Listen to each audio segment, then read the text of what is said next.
Hi, this is Kelly Fore Dixon, owner and creator of Estate Management Systems, and this is Coffee with Kelly, our monthly session where estate managers come together to address our biggest challenges in private service. So this month is focused on managing your house manual. I'm going to give you some secret tips for finishing this year. If you've been tasked with creating a house manual by the end of the year and you're not sure you're going to meet that deadline with everything that's on your plate, I get it. And it's almost impossible, right? I was managing 5 luxury properties from London to Los Angeles for some of the wealthiest families in the world. And I'm here to tell you, it's not only achievable, but it's imperative to your success. I want to ask you this. Would you run a business without a business plan or without enlisting team members? You would not. I've heard from many clients of mine, estate managers, who said they have no time, they lack focus, they don't believe in the value of a house manual and how that will help them. And they're overwhelmed with day-to-day demands. And they're just not properly staffed. Yet many estate managers have the house manual in their job descriptions and a part of their employment agreement, and they are personally being held accountable for not getting this work done. I've had many people say that they've had bonuses withheld and pay raises withheld because this particular task has not been completed. So I talk a lot about empowering estate managers to do their best work. And this one particular initiative is the key component to your success. As much as we are great about putting fires out, we could run small countries with a blink of an eye.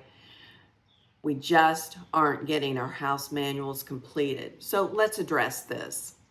And this is my why. This is why I do what it is that I do. It really is important. Let's take a moment to define your why for some of you. It could mean keeping your job, accomplishing something really big. It adds value to your service, to your principal. You have a good system that will build great teams.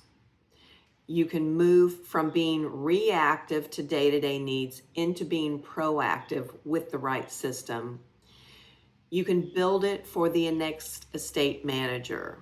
And why is that important? Because remember when you stepped into this role, wouldn't it have been nice to have the property history?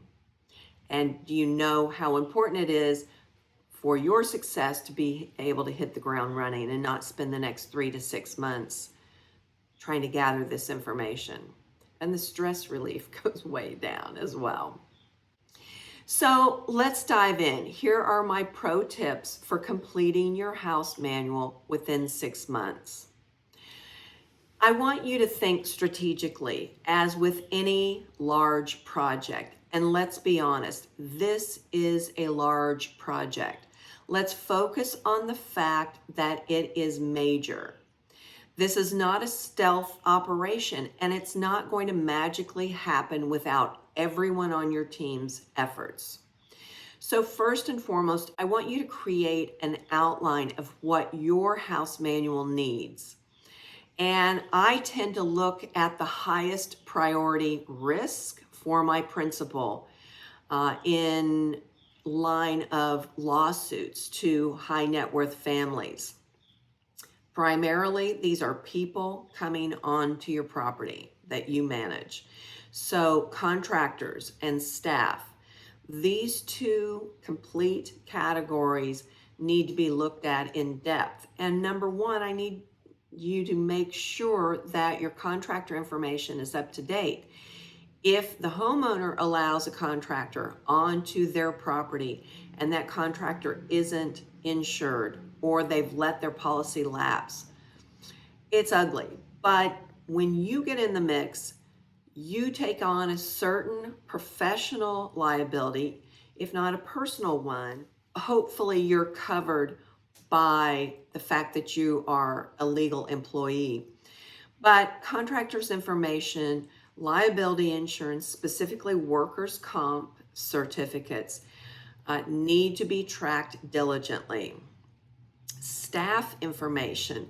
Do you have your ducks in the row? Do you have policies that your staff has signed off on, saying that they have read and understood the expectations beyond the job description and the employment agreement? These are day-to-day operating systems. I call them a memorandum of understanding, but I want my staff to sign off on this, to say, this is what I need to do as a team. These are my expectations, and I'm going to be held accountable for these X, Y, and Z initiatives. You need everyone on your team to understand every single piece of that, and let no one say they didn't know. You need your mechanical systems running properly. So you need probably a 2-year history of at least the HVAC, the generators, the audio-visual equipment, so that you can be on top of proactive maintenance and any sort of sticky situations that are just tricky and need a daily eye to stay on top of and keep functioning. And then you need an emergency preparedness plan, and you need your staff on board with this. You need them to be CPR certified and keep that within its expiration dates. Make them go, schedule them to recertify when their certificate expires. But do you have the supplies? Are you practicing drills, and are you training your staff what to do in case someone has a heart attack or if they choke? So all of those things need to be in place. So 4 categories for your house manual: contractor, staff, mechanical, and emergencies. Number 2, and this is probably right up there with the very close second to the number 1, which is create a budget for completing your house manual. I never hear an estate manager talk about what it's going to cost them to complete this work. First and foremost, you need to be talking to your principal or your chief of staff about the cost of getting this done. Either you're going to pay in your time, your staff's time, you're going to buy templates from someone like me or someone else in the industry, or you're going to buy systems that you have to implement, or you have to hire a consultant to come in and do this for you. So there are, I would say, high to low options out there. But if we're not talking about budget, if we're not getting this major project in our operating budget, our hands are tied. And then we're trying to do this all ourselves on time that we do not have. So I want you to realize that a house manual, a completed house manual, can take as much as 500 hours to complete. So let's just take a beat and say, first and foremost, if you're working 40 hours a week, but if you are, that's roughly 2,000 hours a year. And if 500 of those hours is going to be focused on building out the house manual and getting that completed, that means a quarter of your week, or more than 1 day a week, needs to be focused on getting this done. How likely is that going to happen? I think that's the biggest thing that you need to ask yourself. So yes, it's still possible to get this done by the end of the year. You're going to calendar that work. So let's just say you have no budget for this and you know you need to get it done. And if it's not on your calendar every single week, then you need to make a pivot and do this right away. I would say that since we're in April, that May is focused on, so let's look at the 6 months remaining in the year. May is going to be contractors information. June can be staff and principal profiles and HR documents. July could be household inventories, because you need to know what you're managing. August can be your mechanical data, so the 2-year history. September can be emergency preparedness, and October could be your housekeeping task list and a 12-month maintenance calendar for absolutely everything that needs to happen on your property. So it's possible, but you're going to have to be proactive and you're going to have to focus on this. Number 4 initiative, I want you to make a master list of all of the information and the data that you need to collect at the property. So again, you're going back to the 6 months. You're going to outline every single one of those categories with what do you need with your contractor's information? Who do you need to get it from? If you have 30 vendors and subcontractors, you need 30 insurance certificates for liability and workers' comp. So you can see that this is going to take a little bit of time and initiative to do that. So once you make that master list of, I'm going to say, requests for information, you can then assign it to your staff or an assistant if you need to hire someone part-time to come in and help you do this, so that you can check these off the list every time something gets completed and uploaded in Google Drive or whatever system you're using. I use Trello, but any software platform or any cloud-based document provider can capture this information. And then you can see your progress on where you are with collecting the household data. Number 5, I want you to involve the homeowner in the plan.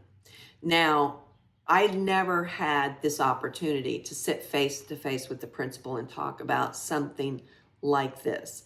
But I did have a director of residence, I did have a chief of staff, and those are the people that you go to say, hey, I'm working on this, I'm making the steps, I'm creating a plan. Now I need your involvement to help me finish this project. Again, it's not a solo endeavor. So when you're involving the homeowner, I want to make sure that you are giving an update on this project as you would any other major project on a weekly basis. Hopefully you are doing a weekly property update for every property that you manage. So make sure that this is included in that weekly summary. Here's where I am on it, here's who's working on it, here's the money that's been spent to complete it. And so that along the way, if they throw you off course, which likely they will, then you can say with all of your efforts that you have tried to make this happen. And that's really important when they come back to you and say at the end of the year and say, this wasn't done. Then you're not working in the dark. They have been kept in the loop. They have been the one that probably threw you off track, and therefore you're not holding that responsibility solely anymore. And then 6, you're going to engage your staff. You're going to get the handyman, the housekeeper, the chef to do their part in the household inventories, in the housekeeping SOPs, in the mechanical record data collection, all of those things. Give them weekly tasks to complete with a deadline, hold them accountable for gathering that information, and make sure that they're collecting it in a manner that you have instructed them to do so. You don't want to just send them out without very clear instructions on the information they need to provide back to you and when they need to get it to you. And then consider paying for assistance. I am one of a few people who sell house manual templates. Check those out on my website. If you don't have your own household checklist, your inventories, job descriptions, whatever, consider purchasing these. Consider hiring an assistant, live or virtual. So let's say you do work alone and solo in the house that you manage. You could hire a virtual assistant who specializes in Excel spreadsheets. You can take your laptop computer or your phone, Zoom or Google Meet them, and dictate the information to them over the phone. This is really effective if you're going through the pantry, if you're going through the household soft goods, if you're going through all the kitchenware, whatever. You can literally voice dictate as you're taking pictures because you need to collect the photos as well. And they're typing along or recording that video so that that can be done at another time. So it's possible, just very focus driven so that you don't get interrupted and you can get this stuff done. I also have some systems that capture this information. So my house manual systems, the executive, is a place to put all of this information. So you might consider purchasing something like that or engaging me or another consultant to come to the property and take this completely off of your hands. I know that house manual consultants will come into your property, do the housekeeping checklist, collect all your data, do your inventory, and build a system for you. So I would say that when we're talking budgets, you're going to have a firm parameter of what's acceptable by the principal to get budgeted and to get approved for expenditures. And I would say anywhere from $20,000 to $40,000 for a full service consultant. So if you don't have that budget set aside, then consider systems plus your time. So again, if you're allocating 1 day a week and you don't have that time, it's got to come from somewhere. So there is a cost to you doing it. It means the cost is that you're not available to the principal at that time if they truly want you and require you to get this done. Now, prioritize your data collection, put it into the calendar. This is in conclusion and summary, and get started. Get started next week. Like, put it on your calendar, put a plan together. If you're having a hard time staying focused, turn off your phone, turn off your emails for 1 hour, alert people on a regular basis, Friday morning from 8 a.m. to 9 a.m. or whatever it is. I will be offline. Somebody else is going to have to attend to emergency calls or whatever the plan is. I always have to put a Post-it note next to my computer screen saying wine inventory or whatever it is that I'm trying to focus on, because inevitably I get interrupted and I want to be able to come back to that and focus again so that I'm not distracted or tend to go to emails or whatever. But the most important takeaways is to remember this is a major project. You need to delegate to your staff or someone. Purchasing templates is an option. Purchasing systems is an option. And hiring a consultant is an option. Stick to your plan and keep the homeowner updated. So that's what I have today. I hope it's helpful information to you. Please stay in contact with me and let me know if this helps you. If I left anything out, I love to hear from you. And I love this community and us coming together and being able to solve these problems. So thank you for your time. Remember, Estate Management Systems offers digital house manuals, online management systems, virtual coaching, and now global site services to empower estate managers to do their best work. Please keep in touch. Here's how to reach me. And please subscribe to our YouTube channel to get the updated videos we produce. Thank you again, and I'll see you next time.